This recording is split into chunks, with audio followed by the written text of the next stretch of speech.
I was standing in my driveway in Cedar Rapids, Iowa, staring at the shipping container that had just been delivered to my property, when I saw Patricia Hendricks marching toward me with a look that could curdle milk. The container was a standard 20-footer, painted a nice forest green that I thought would blend reasonably well with the surrounding landscape. I had just finished signing the delivery papers when Patricia's shrill voice cut through the peaceful September morning. "Excuse me. What do you think you are doing?" I turned to face her, already knowing this conversation was going to be a headache. Patricia was the president of our HOA board, and she had a reputation for making everyone's life miserable. She was somewhere in her late 40s, always dressed like she was about to attend a country club luncheon, even when she was just walking her tiny dog around the neighborhood. "Hey, Patricia. I am getting some extra storage space delivered. Got a great deal on this container." Her face turned an impressive shade of red. "You cannot just put a shipping container on your property. This is a violation of our community standards." I pulled out my phone and opened the HOA bylaws that I had downloaded months ago. Actually, I checked the bylaws pretty thoroughly. There is nothing in here that specifically prohibits storage containers on private property. Patricia snatched my phone from my hand, which I found incredibly rude, but I bit my tongue. She scrolled through the document, her lips pressed into a thin line. After a few moments, she shoved the phone back at me. "The Architectural Review Committee has to approve any external structures. Did you submit a request?" "I did, actually, 3 weeks ago. I never heard back, and according to Section 7.3 of the bylaws, if the committee does not respond within 15 business days, the request is automatically approved." I could see the veins in Patricia's neck becoming more prominent. She was not used to people actually reading the HOA documents and knowing their rights. "We will see about that," she snapped. "This is completely unacceptable. This container is an eyesore and will bring down everyone's property values." "It is on my property, behind my fence line, and barely visible from the street," I said, trying to keep my voice level. I measured everything carefully to make sure I was following all the setback requirements. Patricia pulled out her own phone and started taking pictures. "The board will hear about this at our next meeting. You can count on that, Ethan." She stormed off, her expensive heels clicking on my driveway. I sighed and turned back to the container. I had bought this thing specifically because I needed the storage space. My garage was full of tools and equipment for my carpentry business, and I was running out of room. The container was perfect. It was weatherproof, secure, and honestly, I thought it looked pretty good. My neighbor, Jim, walked over from his yard next door. He was an older gentleman, probably in his 60s, who had lived in the neighborhood long before the HOA became as strict as it was now. "Trouble already?" he asked with a knowing smile. "Patricia is not happy about the container." Jim chuckled. "Patricia is not happy about anything. Last month she tried to fine me because my grass was supposedly a 1/4 inch too long. I had to get my landscaper to come out with a measuring tape to prove her wrong." "She is something else," I agreed. "The thing is, Ethan, you are technically in the right.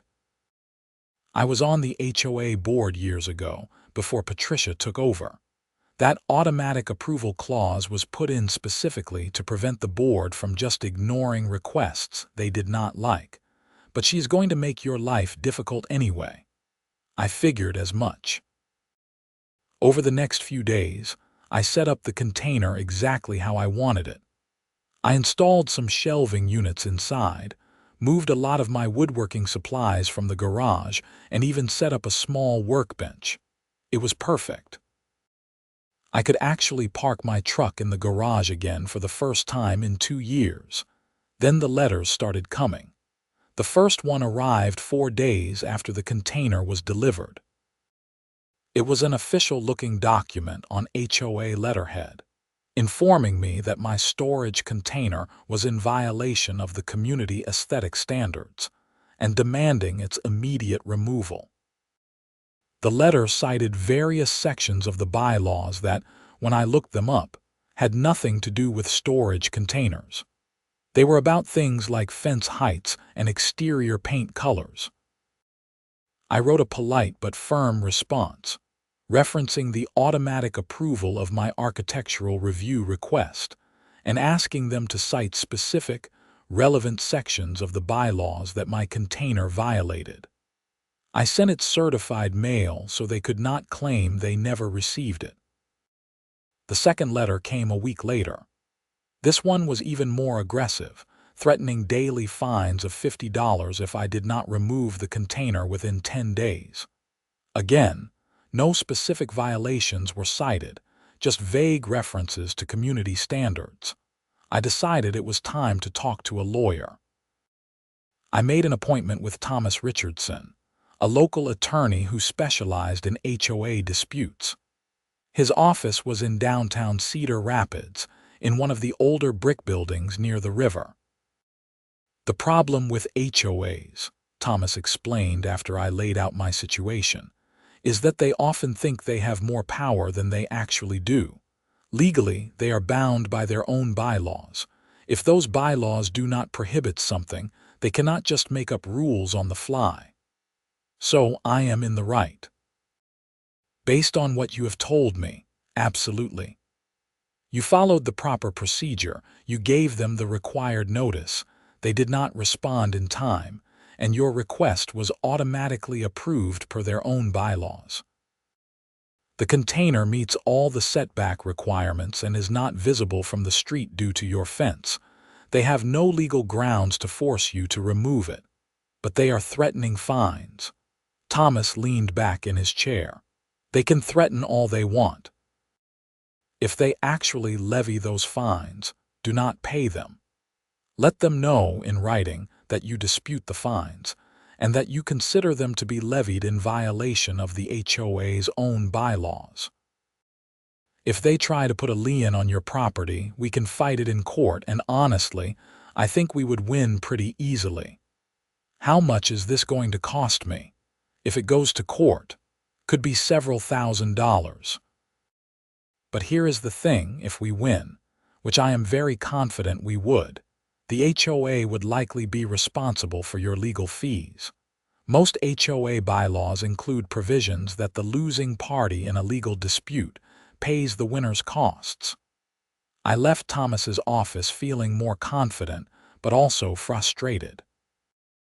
I had done everything right, and yet I was still being harassed just because Patricia did not like how my storage container looked. The HOA board meeting was scheduled for the following Thursday evening. It was held in the community center, a small building at the entrance to our subdivision. I decided to attend to defend myself in person. When I arrived, Patricia was already there, sitting at a long table at the front of the room with 4 other board members. I recognized most of them. There was Donald Mercer, the vice president, who always seemed to just nod along with whatever Patricia said. Linda Chen was the treasurer, and she at least seemed reasonable most of the time. The secretary was Mark Stevens, and the final board member was Barbara Walsh. About 15 other homeowners were scattered throughout the room in folding chairs. Jim was there, giving me a supportive nod when I walked in. A few others I recognized from around the neighborhood. Patricia called the meeting to order and went through the standard agenda items. Financial reports, upcoming maintenance projects, a debate about whether to repaint the community center. Finally, she got to what she called new business. We need to discuss a serious violation that has occurred in our community, Patricia began, her voice taking on a dramatic tone. One of our residents has installed a large, unsightly shipping container on their property without proper approval. I did get approval, I said from my seat. Or rather, My request was automatically approved when the Architectural Review Committee failed to respond within the required time frame. Patricia's eyes narrowed. That is a technicality. It is the bylaw, I countered. A bylaw that this board voted to adopt. Linda, the treasurer, spoke up. Actually, Patricia, I looked into this before the meeting. Ethan is correct.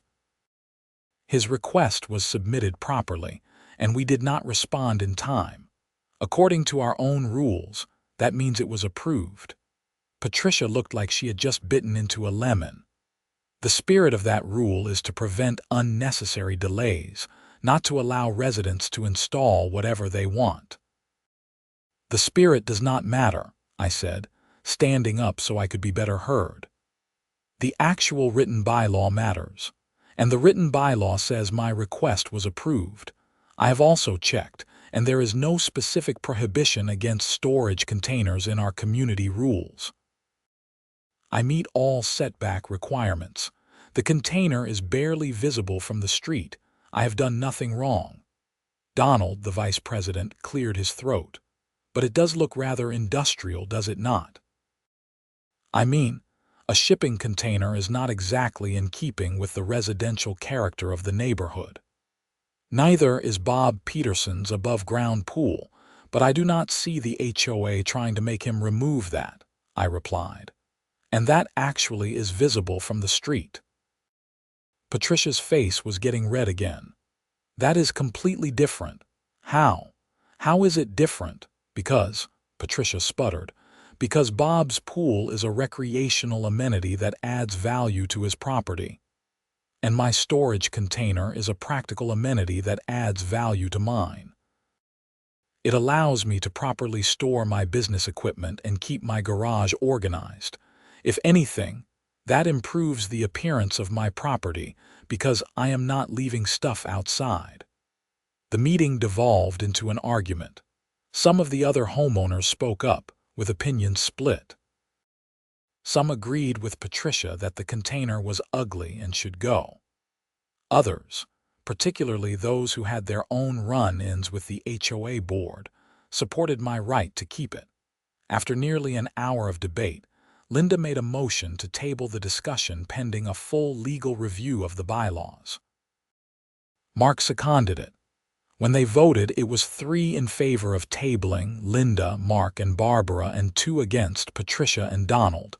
Patricia looked furious but had to accept the vote. As the meeting adjourned, she pulled me aside. "This is not over," she said quietly. "I will find a way to get that container removed. Are you threatening me? I am informing you that this board takes community standards very seriously." I went home that night feeling unsettled.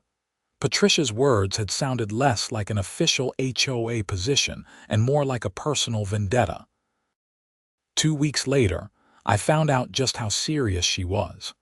I woke up one Saturday morning in early October to find that someone had spray-painted graffiti all over my container during the night. Crude words and symbols covered the forest green paint.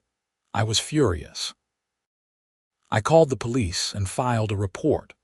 The officer who came out was sympathetic but not particularly hopeful about catching whoever did it. "Could be kids," he said, taking photos of the damage.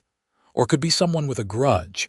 Any idea who might want to vandalize your property?" I hesitated, not wanting to accuse anyone without proof. I have been having a dispute with the HOA about the container. The president was pretty angry about it. The officer raised his eyebrows. "You think your HOA president vandalized your property?" "I do not know. I have no proof." "I am just saying there has been tension." He finished his report and told me he would be in touch if any leads developed. I doubted I would hear from him again. The graffiti removal cost me $400. I had to hire a professional cleaning service because the spray paint had really bonded to the metal surface. As I watched them work, I became more and more convinced that this was Patricia's doing.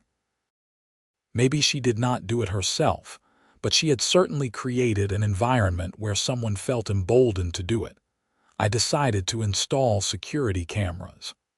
I bought a good system with 4 cameras, 2 pointing at the container, 1 covering my driveway and 1 covering the front of the house. If anything else happened, I would have evidence. For a few weeks, things were quiet. November arrived and the weather started to turn cold. I was busy with several carpentry projects, building custom cabinets for a client in Marion and doing some renovation work for a family in Hiawatha. The container was working out even better than I had hoped. Having all my tools and materials organized and easily accessible had made me much more efficient. Then came the rains. It started in mid-November, just after Thanksgiving. At first, it was just steady rainfall, nothing unusual for Iowa in late autumn. But it kept coming. Day after day, the rain fell. The weather reports started talking about record precipitation. The Cedar River, which ran through the heart of Cedar Rapids, began to rise. By the first week of December, the city was on flood alert. The river was approaching flood stage, and the meteorologists were predicting it would go even higher. Everyone in Cedar Rapids remembered the devastating floods of 2008, when the river had reached record levels and caused massive damage throughout the city. Our neighborhood was not in a flood zone. We were on higher ground west of the river, but we were not immune to water problems. The rain just would not stop. Every day brought more precipitation. Streets were flooding. Storm drains were overwhelmed, and the ground, already saturated, could not absorb any more water. Then, on a Friday evening, I heard sirens. Multiple emergency vehicles were rushing through the neighborhood. I looked out my window and saw fire trucks and police cars heading toward the community center area. I grabbed my jacket and walked down to see what was happening. A small crowd had gathered at the entrance to our subdivision. The retention pond near the community center, which was designed to handle overflow during heavy rains, had breached. Water was pouring into the parking lot and flooding the community center itself. But that was not the worst of it. The community center had a large garage attached to it where the HOA stored maintenance equipment. Lawn mowers, snow blowers, tools, landscaping supplies, and records. Everything the HOA needed to maintain the common areas. As I watched, firefighters were trying to pump water out of the garage, but it was clear they were fighting a losing battle. The water was waist deep and still rising. I saw Patricia standing near one of the fire trucks, looking absolutely devastated. For a moment, I almost felt sorry for her. Almost. Over the next several days, the full extent of the damage became clear. The retention pond had been poorly maintained, it turned out. Debris and sediment had built up over the years, reducing its capacity. When the record rainfall came, it simply could not handle the volume of water. The flood had destroyed almost everything in the community center garage. Thousands of dollars worth of equipment was ruined. All the HOA's paper records that had not been digitized were destroyed. It was a complete disaster. An emergency HOA meeting was called for the following Tuesday evening. Despite the community center being unusable, they held it in the local library's meeting room. The mood was somber. Patricia stood at the front of the room, looking more humble than I had ever seen her. "As you all know, we have suffered a significant loss," she began. "The flooding destroyed our storage facility and most of our equipment. We are still calculating the total cost, but it is going to be substantial." "How much?" someone asked. Linda, the treasurer, stood up. "Preliminary estimates are around $75,000 to replace everything and repair the damage to the building." There was a collective gasp from the homeowners. "The good news," Linda continued, "is that we have insurance. The bad news is that our deductible is $25,000, and our premiums are going to skyrocket after this claim." Additionally, the insurance does not cover everything. Some of the records that were destroyed are irreplaceable. Donald, the vice president, spoke next. We need to find temporary storage for new equipment once we start replacing things. The garage is going to take months to repair, and we cannot just leave expensive machinery sitting outside. This was when things got interesting. Patricia cleared her throat. We have been looking into rental storage options. The problem is that most facilities in Cedar Rapids are already at capacity, probably because a lot of people need storage due to the flooding. The few places that have availability are quite expensive. We are looking at potentially $2,000 a month for a unit large enough for our needs. I did some quick math in my head. $2,000 a month, times however many months it took to repair the garage, which they said would be several months at least. That was a huge expense on top of everything else. Linda looked uncomfortable as she spoke. We may need to implement a special assessment. Each homeowner would need to pay their share of the costs that insurance does not cover. This caused an uproar. People started shouting questions and complaints. Nobody wanted to pay extra on top of their already substantial HOA dues. Patricia held up her hands, trying to restore order. We are exploring all options to minimize the financial impact on residents. We are looking into loans, payment plans, anything we can do to make this more manageable. The meeting went on for another hour, with various homeowners voicing their concerns and anger. I sat quietly in the back, not contributing to the discussion. This was not my problem. I paid my HOA dues on time, and I had not been responsible for the poor maintenance of the retention pond that led to this disaster. As the meeting was wrapping up, Patricia caught my eye. She looked away quickly, but I could see the wheels turning in her head. 2 days later, I got a phone call. It was Patricia. "Hello, Ethan. I hope I am not catching you at a bad time." Her voice was sweet, almost sickeningly so. This was a very different Patricia from the one who had threatened me in November. "What can I do for you, Patricia?" "Well, I wanted to reach out personally about a matter that could be mutually beneficial. As you know, the HOA is in a difficult situation regarding storage space." I did not say anything, just waited for her to continue. "I could not help but remember that you have that storage container on your property. A very spacious storage container. I was thinking, perhaps we could come to an arrangement." "What kind of arrangement?" "The HOA would like to rent space in your container. Temporarily, of course, just until our garage is repaired. We would pay you fair market rate." I almost laughed out loud. This was unbelievable. The same woman who had spent months trying to force me to remove the container, who had threatened me with fines and possibly even vandalized it, now wanted to rent space in it. "Let me make sure I understand correctly," I said slowly. "You want to rent storage space from me?" "In the container that you tried to have removed.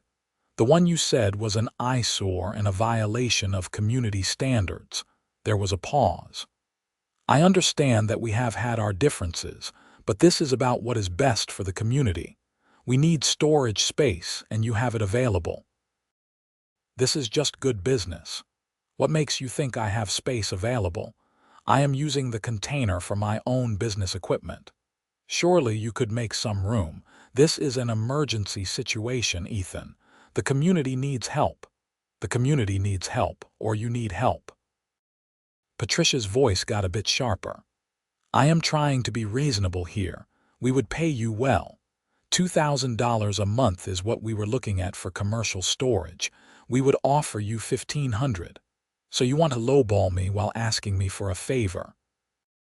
$1,500 a month is generous for storage space on residential property. Then pay the $2,000 for commercial storage. Those facilities are full, or have not you been listening?" I had been listening. I had been listening very carefully. Patricia was desperate, and she was trying to use that desperation to force me into helping her while still trying to maintain the upper hand in our relationship. "I need to think about it," I said. "This is a big decision. We need an answer soon. Every day we wait, the more it costs us." "I will get back to you in a few days." I hung up and sat back in my chair, thinking. Part of me wanted to tell Patricia to pound sand. After everything she had put me through, she had a lot of nerve asking me for anything. But another part of me saw an opportunity here. I called my lawyer, Thomas Richardson, and explained the situation. He was quiet for a moment after I finished. Then he started laughing. "Oh, that is rich. She tried to ban your container and now she wants to rent it. That is the situation. What do you think I should do?" "Well, that is up to you. You are under no obligation to rent them space, but if you do decide to, make sure you have a solid contract. Protect yourself legally. And honestly, you could probably charge them more than $1,500 a month given their situation. I do not want to gouge them." "I am not saying gouge them. I am saying charge them fair market rate. If commercial storage is $2,000 a month and your container is comparable in size and security, then $2,000 a month is fair. Plus, you are doing them a favor by making space available when other options are limited." "What if I ask for $2,000 plus something else?" "Like what?" "Like a written agreement from the HOA that my container is approved permanently and they will never challenge its presence again, and they withdraw all those bogus fines they tried to levy." Thomas was quiet for a moment. "That is actually brilliant. You would be leveraging their current need to resolve your past dispute.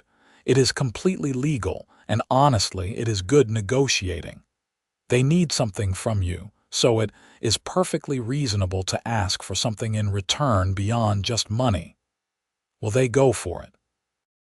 "If they are desperate enough, and it sounds like they are, they might not have much choice." I spent the next 2 days thinking it over. I walked around my container, measuring how much space I could realistically free up if I reorganized my equipment. I could probably clear out about a third of the container, maybe 40% if I really compress things. That would give the HOA a decent amount of storage space. On Friday, I called Patricia back. "I have thought about your offer," I said. "I am willing to rent space to the HOA, but I have conditions." "What conditions?" Her voice was guarded. "First, the rent is $2,000 a month, same as what you were looking at for commercial storage. That is fair market rate. That is more than I offered. It is what you were prepared to pay elsewhere. I am not giving you a discount after how you treated me." She was silent for a moment. "Fine. What else?" "Second, I want a written agreement, signed by the entire HOA board, stating that my storage container is permanently approved and that the HOA will not challenge its presence at any point in the future. I also want all those fines you tried to levy against me officially withdrawn and any record of them removed from my account." "That is extortion." "No, it is negotiation. You want something from me, a favor during your time of need. I am asking for something in return. You do not have to agree. You can go find storage elsewhere."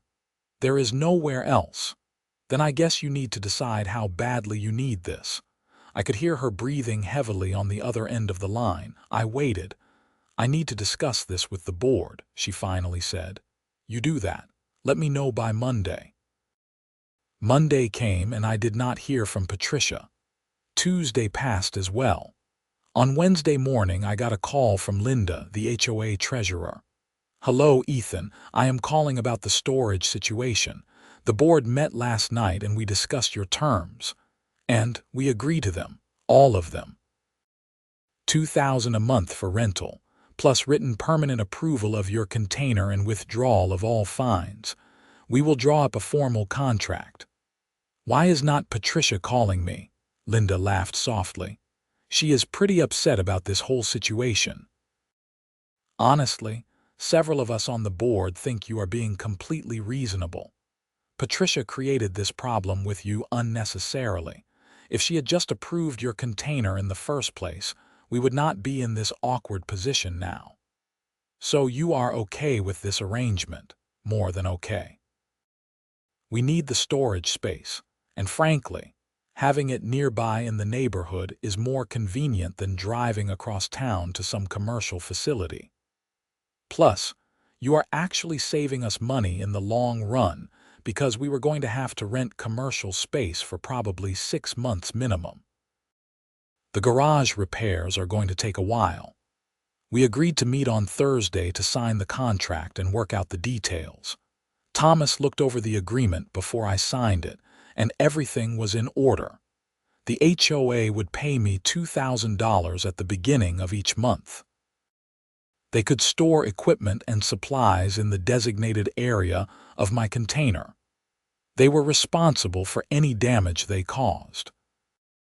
And most importantly, there was a clause that read, "The HOA board hereby grants permanent approval for the storage container located on the property at 2847 Maple Grove Drive, Cedar Rapids, Iowa. This approval is irrevocable and shall remain in effect regardless of future board composition or changes to HOA bylaws." I signed it. Linda signed it on behalf of the HOA. Donald, Mark, and Barbara all signed it as witnesses. Patricia did not attend the signing. Over the next week, I reorganized my container to free up space. The HOA delivered a riding lawn mower, 2 snow blowers, various landscaping tools, and several boxes of supplies. It took up about 35% of the container space, which was manageable. That first month's payment of $2,000 hit my bank account on December 1st. It felt good, not just because of the money, but because of what it represented. I had stood my ground, fought for my rights, and come out ahead. December brought more challenges for the community as a whole. The flooding damage was extensive throughout Cedar Rapids, and recovery was slow. The city was focused on major infrastructure repairs, so smaller projects like our community center garage were not high priority for building inspectors and contractors. Christmas came and went.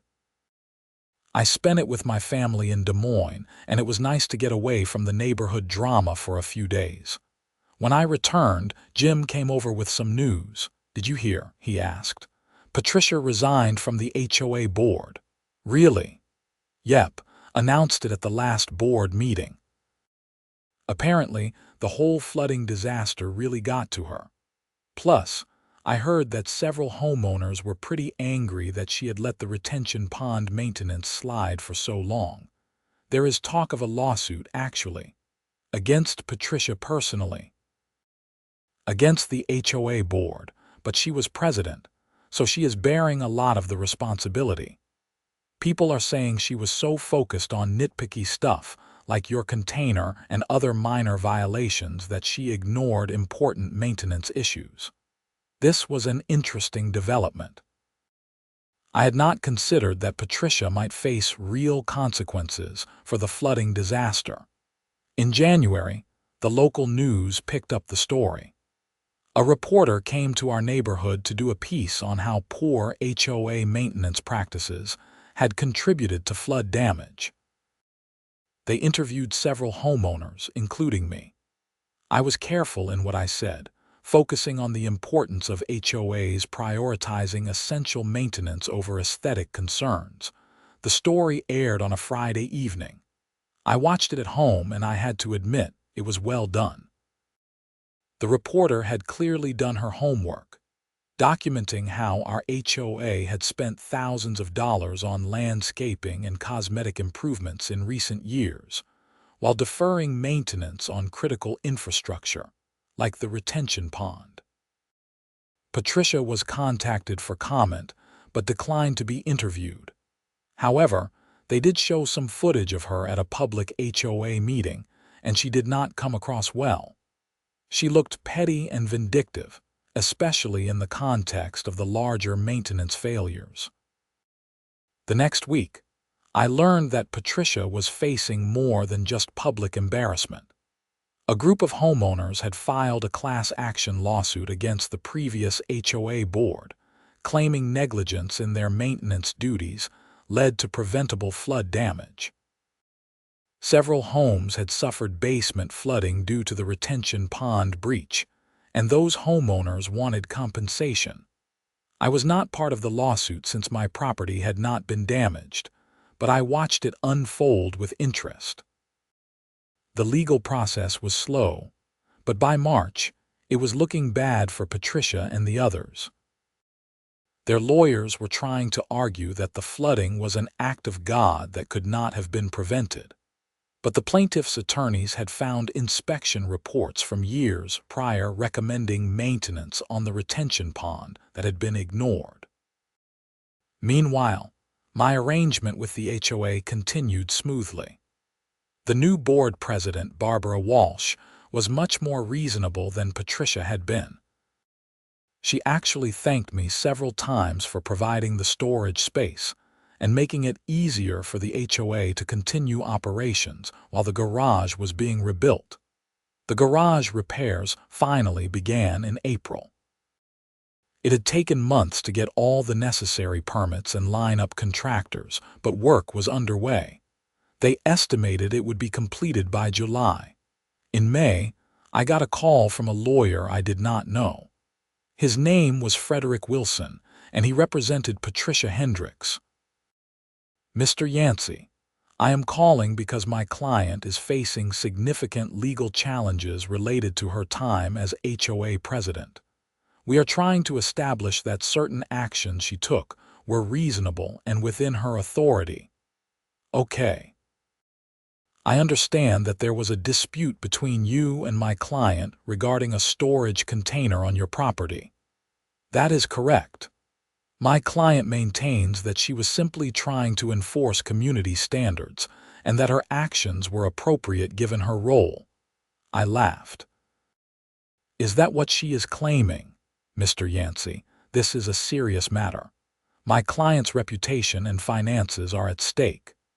Your client harassed me for months over a storage container that was completely legal and properly approved according to the HOA's own bylaws. She threatened me with fines that had no legal basis. Someone, possibly acting on her behalf, vandalized my property. And all the while, she was ignoring critical maintenance issues that led to thousands of dollars in damage. So forgive me if I do not have a lot of sympathy." "Are you stating that you believe my client was personally involved in vandalism of your property?" "I am stating that a police report was filed after my container was vandalized during the period when your client was actively trying to force me to remove it. Make of that what you will." "Do you have any evidence linking my client to that vandalism?" "No, I do not. Which is why I never pursued it further, but I also do not have any reason to help your client now." Frederick Wilson sighed. "Mr. Yancey, would you be willing to provide a statement supporting my client's character?" "Absolutely not." "I see. Thank you for your time." He hung up, and I sat there shaking my head. Patricia was really in trouble if her lawyer was calling people she had feuded with trying to find character witnesses. The class action lawsuit was settled in June. The exact terms were confidential, but Jim, who seemed to know everything that happened in the neighborhood, told me that Patricia and the other former board members had agreed to pay a substantial amount to the affected homeowners. Their HOA board liability insurance covered some of it, but they were on the hook personally for the rest. "I heard Patricia might have to sell her house," Jim said one evening when we were both working in our yards. "The legal costs and settlement wiped her out financially." "That is rough," I said, and I meant it. As much as Patricia had made my life difficult, I did not take any pleasure in seeing her lose everything. "Play stupid games, win stupid prizes," Jim replied. She spent so much time and energy on petty nonsense that she forgot what was actually important. That is a lesson for all of us, I guess. July came, and the community center garage was finally completed. It looked great, much better than it had before the flood. The new construction included improved drainage and waterproofing to prevent future flood damage. Barbara called me to discuss moving the HOA's equipment out of my container. "We really appreciate you helping us out these past several months," she said. "You made a difficult situation much more manageable." "Happy to help." "Well, happy once we worked out the terms," I added with a smile. "Yes, about that. I want to apologize on behalf of the board for how Patricia handled the situation with your container originally. It was inappropriate, and it should never have gotten to the point it did." "I appreciate that." "Your rental income comes to $14,000 over the 7 months we used your space. That is money the HOA would have spent anyway on commercial storage, probably more actually, and we got better service from you. You were always accommodating when we needed access, and you kept the space secure. So thank you." Over the next week, the HOA moved all their equipment back into their newly rebuilt garage. My container was empty again, at least the part that had been designated for HOA use. I reorganized my own equipment to spread out and use the full space again. In August, I was working on a project at my workbench in the garage when I saw a moving truck pull up to Patricia's house. Jim had been right. She was selling and moving away. I felt conflicted watching the movers load her furniture. Part of me felt vindicated. She had tried to make my life miserable, and karma had come around. But another part of me just felt sad. The whole situation had been so unnecessary. If she had just been reasonable from the start, none of this would have happened. That evening, as the moving truck pulled away, I saw Patricia standing in her driveway looking at her now empty house. She looked older than she had a year ago, worn down by stress and legal battles. On impulse, I walked over. "Hey, Patricia." She turned, and I could see she had been crying. "Hello, Ethan. I am sorry things worked out this way," she laughed bitterly. "Are you? I made your life hell for months." "You did," I agreed, "but I still do not think you deserve to lose everything." I made choices. Bad choices. I was so focused on controlling everything, on making sure everything looked perfect, that I ignored what actually mattered. The retention pond maintenance, the infrastructure, the things that actually keep people safe. I failed at my job, and people got hurt because of it. "Have you learned from it?" She looked at me for a long moment. "I have learned that being right about small things does not matter if you are wrong about big things. I have learned that power, even the small amount of power you get from being HOA president, can corrupt you if you are not careful. And I have learned that making enemies is easy, but making amends is hard." "Where are you moving to?" "My sister's place in Minnesota." "I need to start over somewhere new, somewhere people do not know me as the HOA president who flooded the neighborhood." "Good luck, Patricia." "You too, Ethan. And for what it is worth, your container actually looks nice. I was wrong about that too." She got in her car and drove away. I never saw her again. September came, marking a full year since the container had been delivered. I was sitting in my garage one evening, working on a custom bookshelf for a client, when Jim came over with 2 beers. "Thought you might want one of these," he said, handing me a bottle. "Thanks." We sat in lawn chairs in my driveway, enjoying the late summer evening. "Quite a year," Jim observed. "You can say that again." "You know what I think? I think you handled the whole thing perfectly. You knew your rights, you stood your ground, and you did not let them bully you. But you also were not vindictive about it. You helped them when they needed it, even though you did not have to." "I charged them market rate," I pointed out. "Sure, but you could have told them to go pound sand. You could have made it much harder on them." Instead, you found a solution that worked for everyone. Except Patricia. Patricia did that to herself. That was not on you. We sat in silence for a while, drinking our beers and watching the sun set. The new board is pretty good, Jim said eventually. Barbara is doing a good job.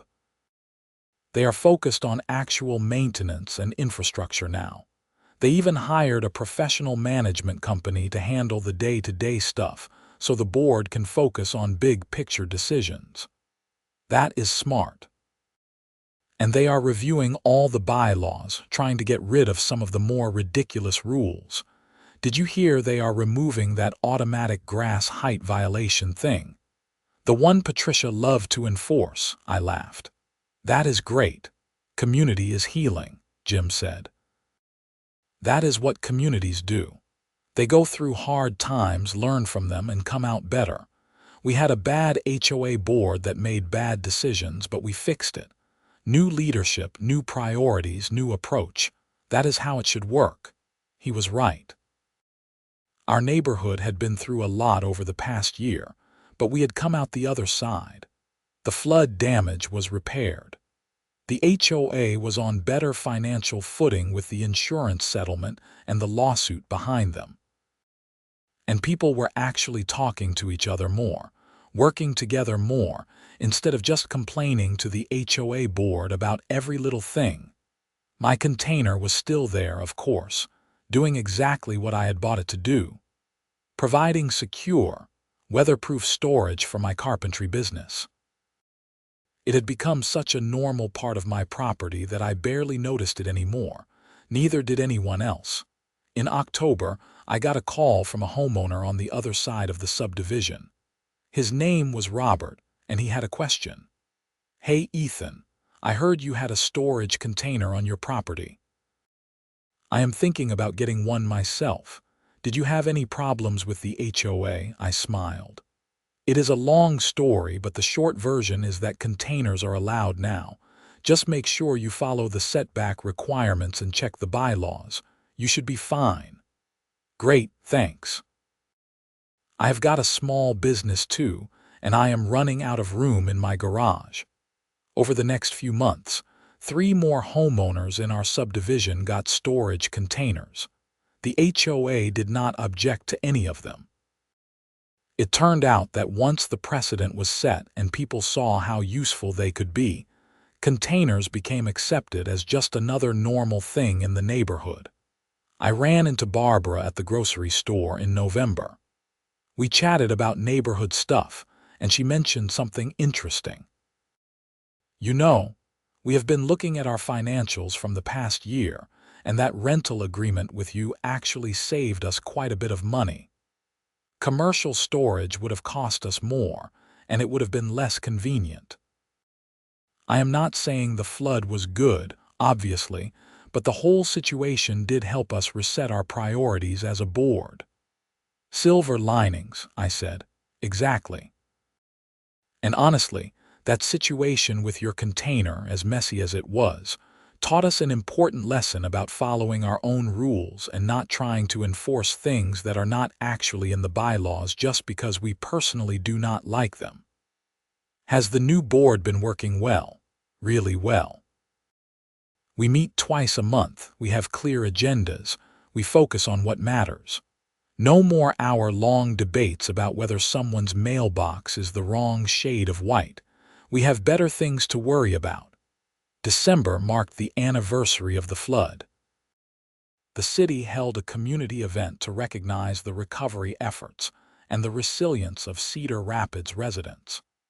Our neighborhood was mentioned specifically as an example of a community that had come together to rebuild and move forward. I did not attend the event. I am not much for public gatherings, but I watched the coverage on the local news that evening. It was strange seeing our neighborhood on TV again, but this time in a positive context, rather than as an example of HOA failures. The holidays came and went. I was busy with year-end projects and spending time with family. My carpentry business had grown significantly over the past year. partly because having the organized storage space in my container made me more efficient and professional. I could keep better inventory, store more materials, and take on bigger projects. In January, I was reviewing my finances from the previous year. The 7 months of rental income from the HOA had been nice, but the real win was having established permanent approval for my container.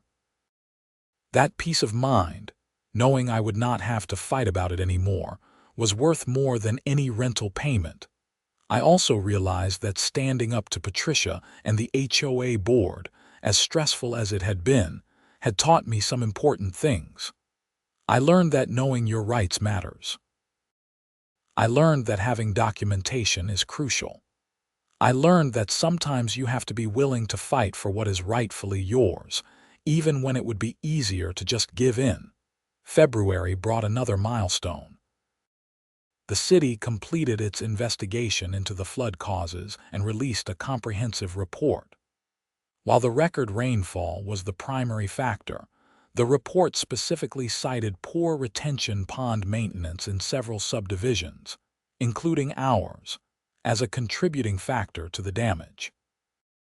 The report included recommendations for improved HOA oversight and mandatory infrastructure inspections. The City Council passed new ordinances requiring HOAs to maintain certain standards for drainage and flood control systems, with penalties for non-compliance. Our HOA board, to their credit, was already ahead of the curve.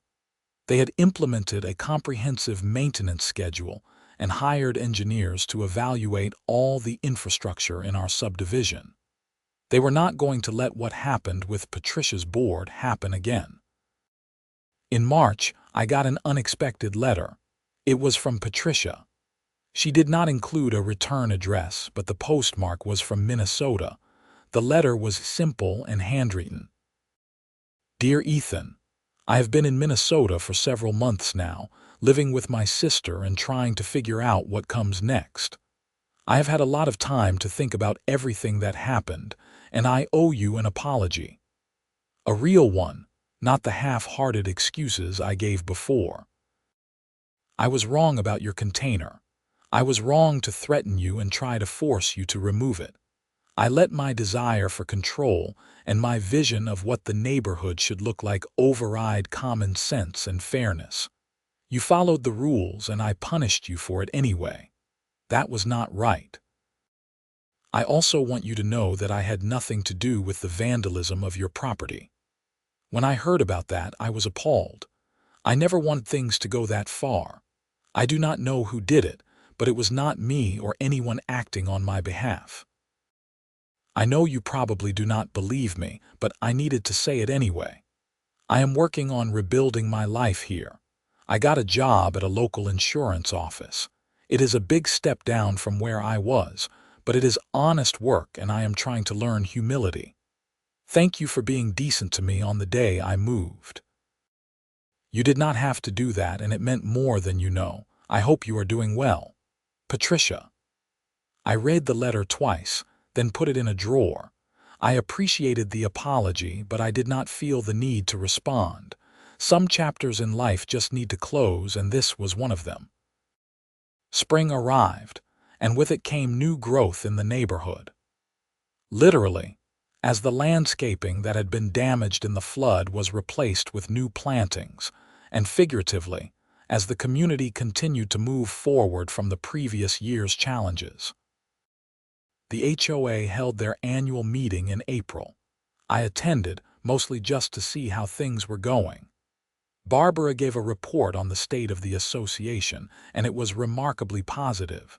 Finances were stable. Maintenance was on schedule. Homeowner satisfaction was up. They even had a waiting list of people wanting to move into the neighborhood. During the question and answer period, someone asked about the lawsuits from the previous year. Barbara was straightforward in her response. Those matters have been settled. The previous board members fulfilled their obligations under the settlement agreement.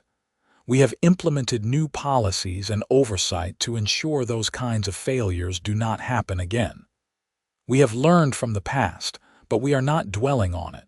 We are focused on the future." It was a good answer, and it reflected the general attitude I had noticed in the neighborhood. People were ready to move on. In May, I celebrated my 5th anniversary of living in the neighborhood. 5 years since I had bought my house, started my carpentry business, and become part of this community. It had been quite a journey, especially the past year and a half.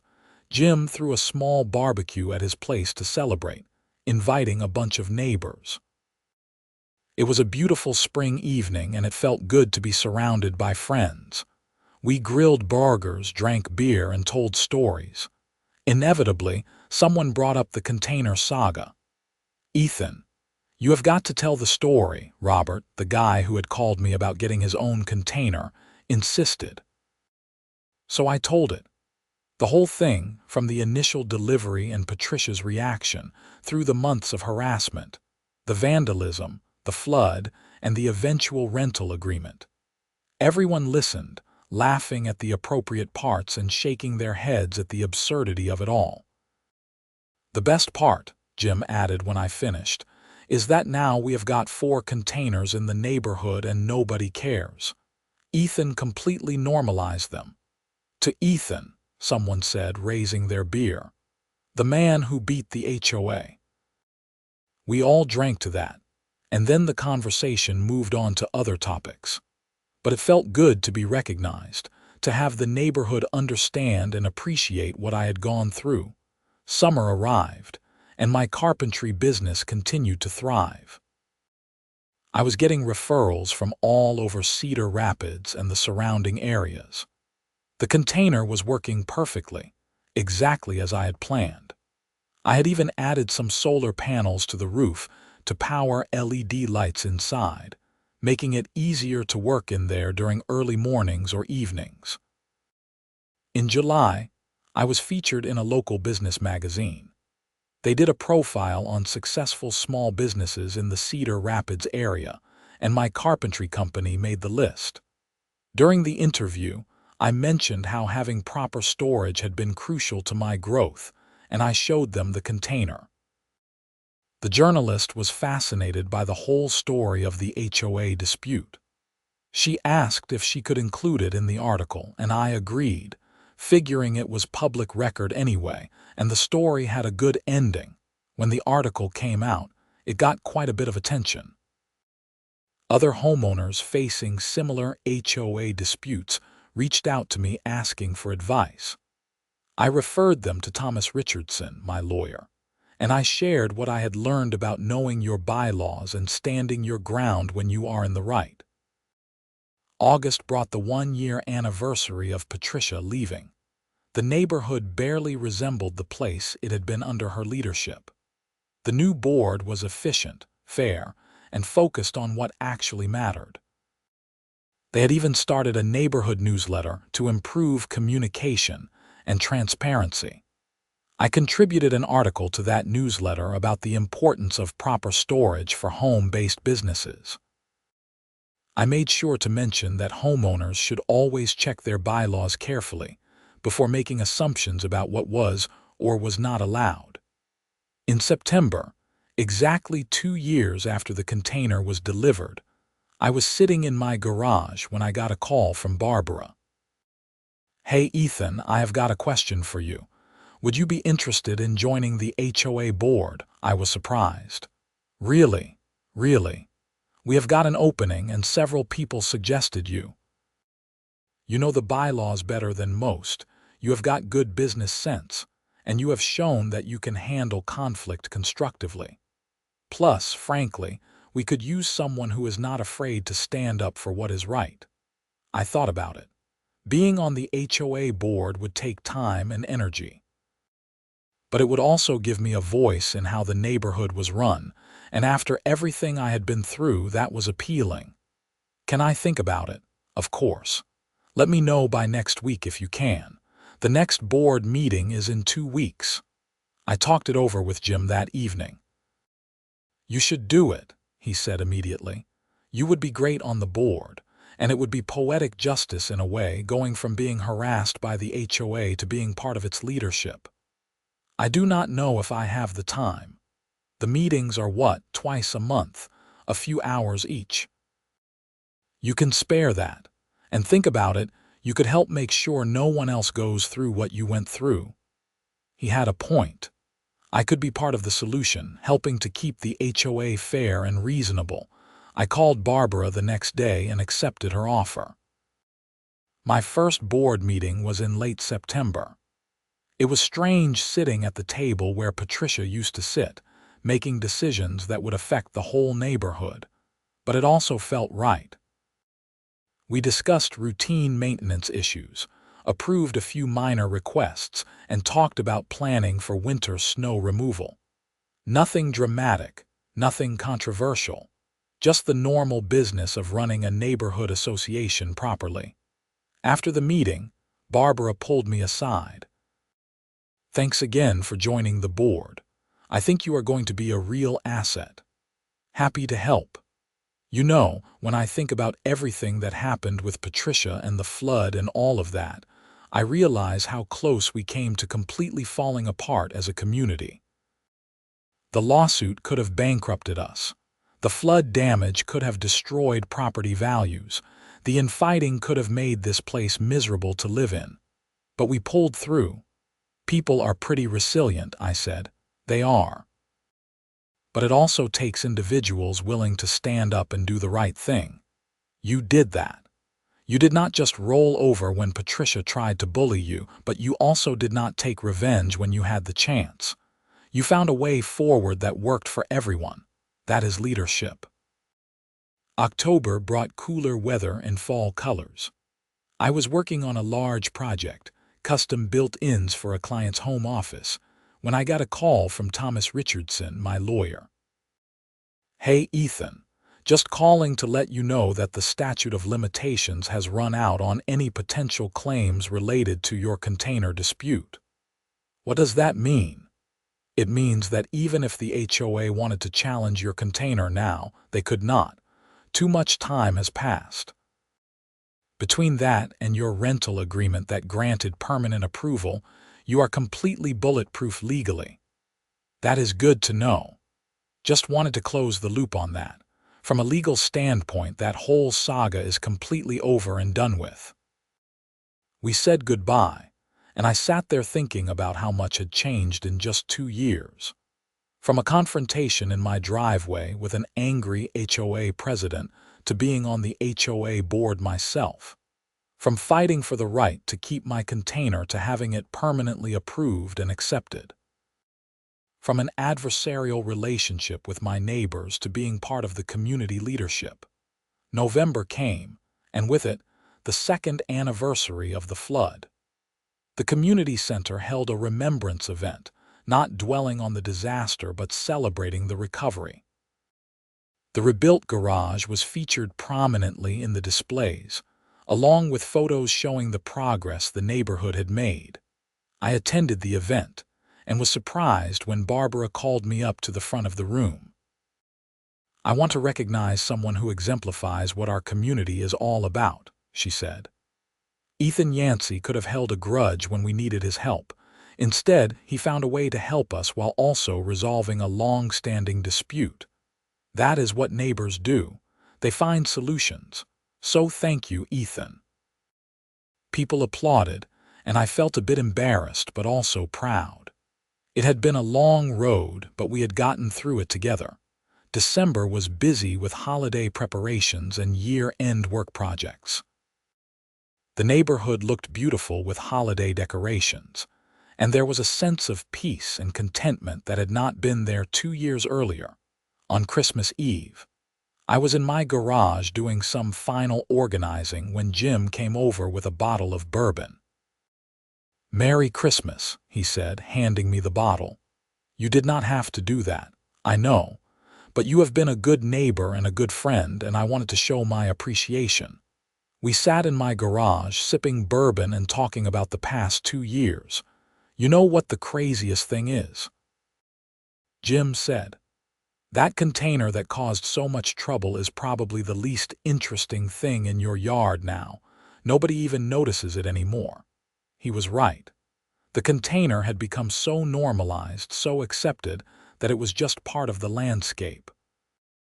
New neighbors moving in probably had no idea there had ever been any controversy about it.